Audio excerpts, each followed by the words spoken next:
Olá, eu sou Paulo Holland, repórter da CMA, a Soraya Budaibes também, repórter da CMA de Mercados, e nós hoje estamos com o Leonardo Santana, sócio da Top Game, para explicar para a gente o movimento dessa inflação, tanto nos Estados Unidos quanto no Brasil, que saiu hoje de manhã, e como isso já está impactando os mercados, e quais as projeções e causas desse movimento no mercado de modo geral. Bom dia, Léo, tudo bem? Bom dia, Soraya, tudo bem? Léo, hoje o mercado estava esperando a inflação tanto aqui no Brasil como nos Estados Unidos. Isso. Então saiu pela manhã o IPCA, né, a inflação oficial do Brasil. Isso. E ela animou o mercado, né? A gente viu o Ibovespa futuro em alta, as taxas de juros caindo, o dólar é outro assunto. Exato. Mas a gente subiu 0,16 agora em março, contra 0,83 do mês passado, e a expectativa era 0,25. Isso já estava sendo esperado, essa desaceleração tão abrupta, não? Não, sem sombra de dúvida que não. Vamos lá, Então, Soraya. esse bom humor, então, aqui que a gente deve e como que você vê agora isso? Legal. Bom, indicadores de inflação, né? O mundo tá brigando muito com inflação. Então, indicadores de inflação são sempre muito bem aguardados. E hoje tivemos aí o IPCA, que ele veio muito melhor até do que o projetado. O mercado projetava 0,25. 0,25, veio 0,16, né? Isso trouxe um ânimo já na abertura da nossa bolsa. Então, as curvas de juros já abriram com baixa, forte. O Ibov futuro já abriu precificando também bem otimista. E o dólar abriu até com um gapzinho de baixa. É que o dólar estava esperando outros indicadores. Mas sim, o mercado já trouxe muita euforia na abertura. Por quê? Porque isso precifica muito a aceleração dos cortes de juros ali perante o Banco Central. Então, e com esse indicador tão bom, né?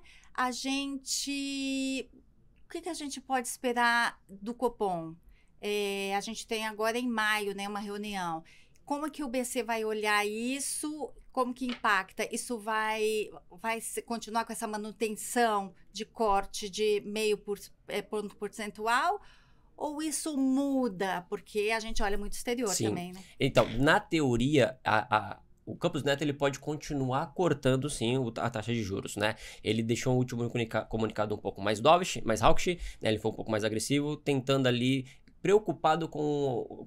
Ele deixou claro algumas preocupações futuras e não deixou exatamente o que são essas preocupações, que pode ser que ele segure um pouco do corte de juros. Mas como o IPCA veio um pouco mais baixo, ele poderia acelerar. Porém, o mercado estava aguardando outro indicador no dia de hoje, que era o IPCA. E esse IPCA talvez segure um pouco o nosso corte de taxa de juros aqui no Brasil. O IPC, desculpa. O IPC, sim, veio acima. Isso. Vamos falar do IPC agora com o Paulo. Você falou do IPC, né, Isso. ou o CPI, que diferente do nosso IPCA, veio acima. Isso. E a inflação vai cada vez mais consolidando como o calcanhar de Aquiles do Fed, né? Inflação, payroll veio muito forte na última sexta-feira. Então, mostra uma economia americana que continua muito forte, muito acelerada. Como você vê o impacto disso a curto prazo? E já emendando mais uma pergunta. As apostas até hoje estavam em junho. Isso. Agora já começam a migrar para julho. Exato. Do começo dos cortes dos juros norte-americanos.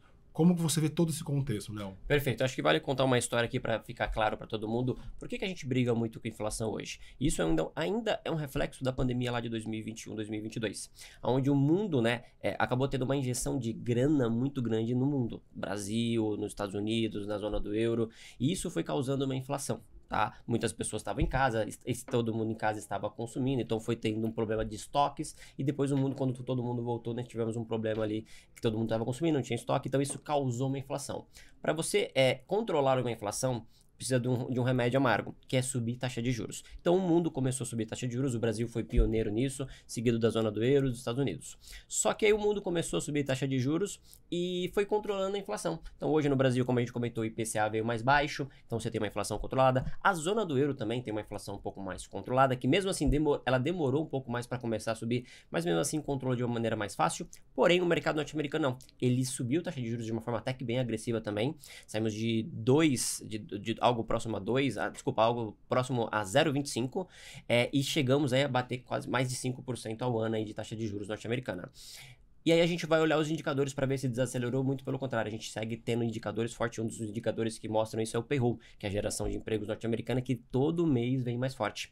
Então, os Estados Unidos está com dificuldade de controlar a inflação, igual a gente viu hoje. Então, o IPC, o CPI de hoje, ele veio mais forte. E isso trouxe uma dor de barriga muito grande no mercado, puxando um pouco o gancho agora do IPCA, que a gente veio com o IPCA bom, então a gente poderia cortar mais juros. Só que como o CPI norte-americano, ele não veio como a gente esperava, ele não veio bom, ele veio forte, então significa que o Campos Neto vai ter que segurar um pouquinho, ele vai continuar cortando, mas ele não vai cortar com a agressividade que a gente esperava.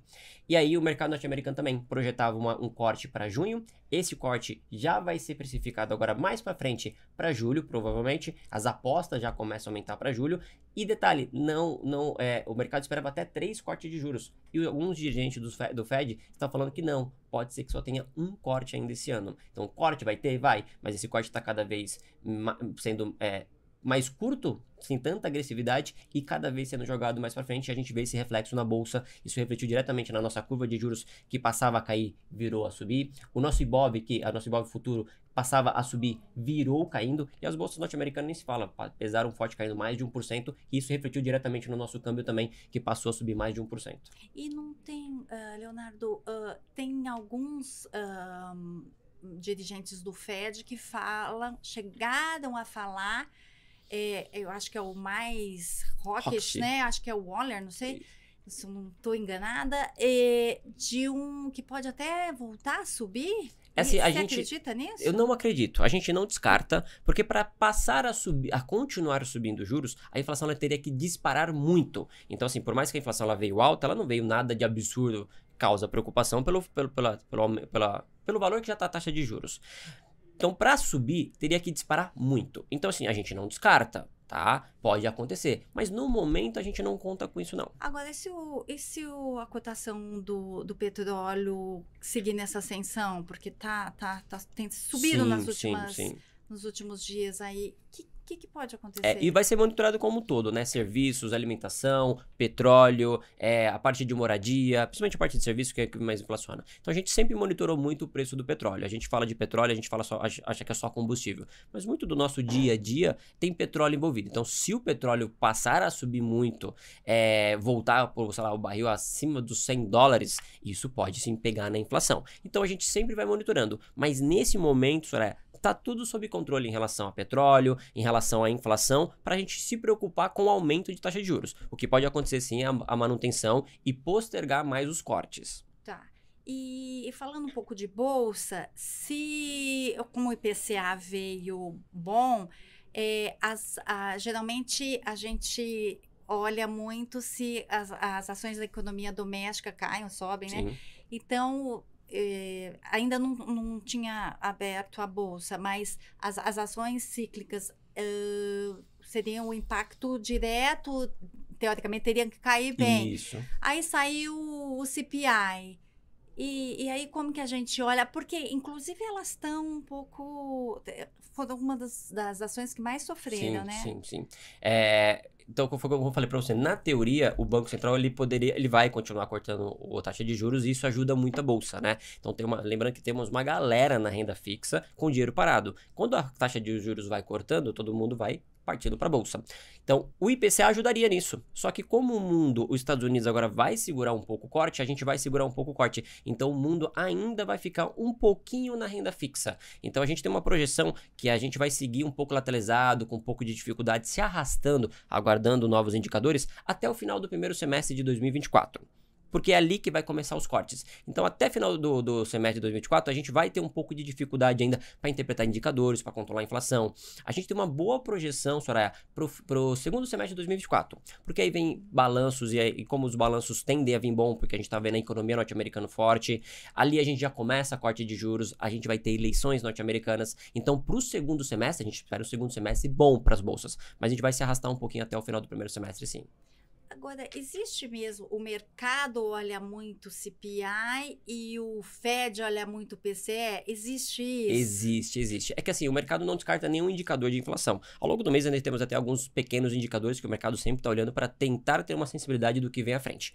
Mas sim, tanto que no mês passado foi exatamente isso. O IPC, o CPI, ele veio um pouco mais forte e o mercado parou para olhar e falar, calma, mas pode ser que o PCE não venha.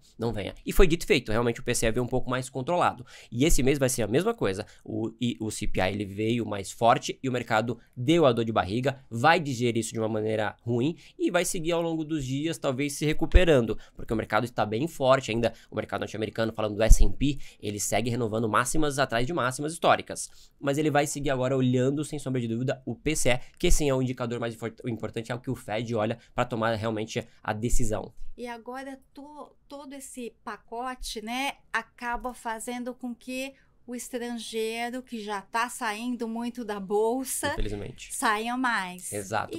E como que vai ficar isso?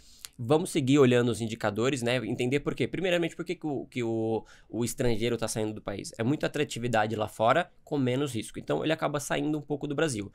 Soraya, uma das grandes projeções que a gente tem de crescimento é olhando principalmente para a China. Então, a China hoje ela está muito estagnada, tentando desenvolver, tentando crescer, tá com a crise imobiliária ali ainda. Então, se China voltar a crescer, a gente tem grandes expectativas para uma grande entrada de capital aqui no Brasil. Porque a gente vai crescer muito, a gente é um grande parceiro da China. Então, se China voltar a crescer, e detalhe, a gente está esperando isso desde 2022, tá? Isso está se enrolando por muito tempo. Mas vai chegar uma hora que não vai ter jeito, ela vai ligar os motores e impulsionar de novo. Quando isso acontecer, a gente vai ter uma boa entrada de capital, as ações podem voltar a subir com força de novo. Então, é o mundo começar a cortar a taxa de juros, China começar a crescer e a gente vai ter esse boom aí de retomada econômica mundial que a gente está esperando tanto. Tá certo. Você falou sobre Banco Central, a Soraya levantou a questão de atratividade, né? O Campos Neto, enfim, o Copom garantiu mais meio ponto de corte, mas as outras reuniões baseadas em dados, né? A gente vê a renda fixa no Brasil menos atrativa, a gente vê uma saída de capital, de fluxo estrangeiro saindo. Como o câmbio fica nessa situação, né? O Copom aí diminuindo a diferença de juros, que o nosso diferencial de juros profede.